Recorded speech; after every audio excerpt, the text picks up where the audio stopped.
গত ৮ জুলাই রাজধানীর বসুন্ধরা এলাকার ক্যাভি কনভেনশন হলে বিদেশে লোক নেওয়ার প্রশিক্ষণ নাম দিয়ে বিভিন্ন বয়সের বিভিন্ন শ্রেণীর লোকজনকে প্রশিক্ষণের নাম দিয়ে জড়ো করা হয় এবং এখানে ৩00-৪০০ লোক ছিল বলে আমাদের কাছে তথ্য রয়েছে। এই সংবাদ পাওয়ার পরে গত ১৩ই জুলাই আমরা এখান থেকে দুজনকে আটক করি, যিনি এই কনভেনশন হলটা বুকিং দিয়েছিলেন এবং তাদের যে কাছে প্রাপ্ত তথ্য মোতাবেক ইতিমধ্যে এই ঘটনার উপর ভিত্তি করে ভাটারা থানায় একটি সন্ত্রাস বিরোধী আইনে মামলা দায়ের করা হয়েছে। উক্ত ঘটনায় ইতিমধ্যে ২৮ জনকে গ্রেফতার করা হয়েছে।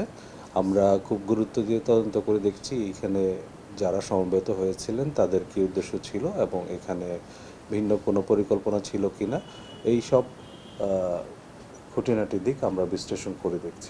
গতকাল আমরা সুমাইয়া জাফরি নামক এক নারীকে এই ঘটনায় সংশ্লিষ্টতার অভিযোগে হেফাজতে নিয়েছি এবং তাকে ইতিমধ্যে আদালতে প্রেরণ করা হয়েছে। আমরা তার সাথে বিস্তারিত কথা বলে বিশদ জিজ্ঞাসাবাদে হয়তো তার সংশ্লিষ্টতা এবং অন্যান্য বিষয়গুলো জানার চেষ্টা করব। অবশ্যই চেষ্টা করছি এখানে কোনো রাষ্ট্রবিরোধী কোনো ষড়যন্ত্র বা নাশকতা এরকম কোনো কিছু ছিল কিনা এবং আমাদের কাছে যে গোয়েন্দা তথ্য রয়েছে সেইটার ভিত্তিতে আমরা কাজ করছি এবং ইতিমধ্যে যারা গ্রেফতার হয়েছে তাদের কাছ থেকে প্রাপ্ত জবানবন্দি এবং সেখান থেকে প্রাপ্ত তথ্য এগুলো ধরে আমরা তদন্ত কার্যক্রমটা এগিয়ে নিচ্ছি।